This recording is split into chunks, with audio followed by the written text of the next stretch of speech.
మాజీ మంత్రి Avanthi Srinivasarao TDP high command line clear చేసినట్లు తెలుస్తోంది. కొద్ది రోజుల కిందట ఆయన వైఎస్ఆర్ కాంగ్రెస్ పార్టీకి రాజీనామా చేశారు.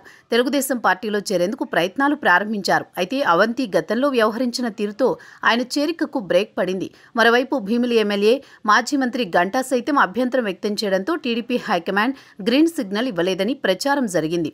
అయితే మొన్నటికి మొన్న గ్రేటర్ విశాఖ మున్సిపల్ కార్పొరేషన్ మేయర్పై అవిశ్వాస తీర్మానం నెగ్గిన సంగతి తెలిసిందే.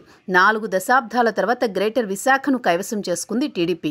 అవిశ్వాసానికి మద్దతుగా చాలా మంది వైసీపీ కార్పొరేటర్లు ఓటు వేశారు. అందులో మాజీ మంత్రి అవంతి శ్రీనివాసరావు కుమార్తె ఒకరు. అందుకే అవంతికి టీడీపీ నుంచి గ్రీన్ సిగ్నల్ లభించినట్టు తెలుస్తోంది. 2024 ఎన్నికల్లో భీమిల నుంచి వైసీపీ తరపున పోటీ చేశారు అవంతి. టీడీపీ అభ్యర్థి గంటా చేతిలో అవంతి ఓడిపోయారు. ఫలితాలు వచ్చిన తర్వాత పార్టీకి దూరంగా ఉంటున్నారు. కొద్ది నెలల కిందట వైసీపీకి రాజీనామా చేశారు.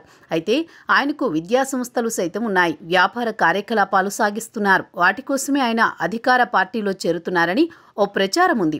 అయితే తరచూ పార్టీలు మారడం అవంతికి వెన్నతో పెట్టిన విద్య. అధికారం ఎటువైపు ఉంటే అటువైపు మొగ్గు చూపుతారన్న కామెంట్ ఆయనపై ఉంది. 2009లో ప్రజారాజ్యం ద్వారా పొలిటికల్ ఎంట్రీ ఇచ్చి గంటా శ్రీనివాసరావు నేతృత్వంలో ఓ నేతల బృందం అప్పట్లో ప్రజారాజ్యంలో చేరింది.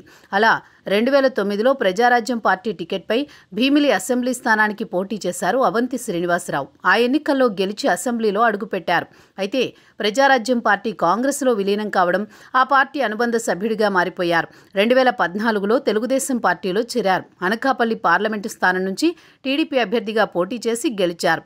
ముందస్తు ఒప్పందం ప్రకారం 2019 ఎన్నికల్లో వైసీపీలో చేరారు. ఆ పార్టీ అభ్యర్థిగా భీమిల నుంచి పోటీ చేశారు. దీంతో జగన్ ఆయన్ను మంత్రివర్గంలోకి తీసుకున్నారు. అయితే 2024 ఎన్నికల్లో ఓటమితో ఇప్పుడు అధికార టీడీపీ వైపు చూస్తున్నారు అవంతి. అయితే మంత్రిగా ఉండే సమయంలో టీడీపీ శ్రేణులను ఇబ్బంది పెట్టారన్న విమర్శ అవంతిపై ఉంది. అందుకే ఆయన చేరికకు ఇబ్బందిగా మారింది. కానీ టీడీపీలో ఉన్న పాత పరిచయాలు ఉపయోగించుకుని పార్టీలోకి ఎంట్రీ ఇచ్చేందుకు అవంతి గట్టిగానే ప్రయత్నిస్తున్నారు. తన కుమార్తె టీడీపీకి మద్దతివ్వడం ద్వారా సరైన సంకేతాలు పంపారు. అవంతి విషయంలో గంటా సైతం మెత్తబడ్డంతో హైకమాండ్ గ్రీన్ సిగ్నల్ ఇచ్చినట్టు తెలుస్తోంది. కొద్ది రోజుల్లో అవంతి శ్రీనివాసరావు టీడీపీలో చేరడం ఖాయమని ప్రచారం జరుగుతోంది. అందులో ఎంత వాస్తవం ఉందో తెలియాలి.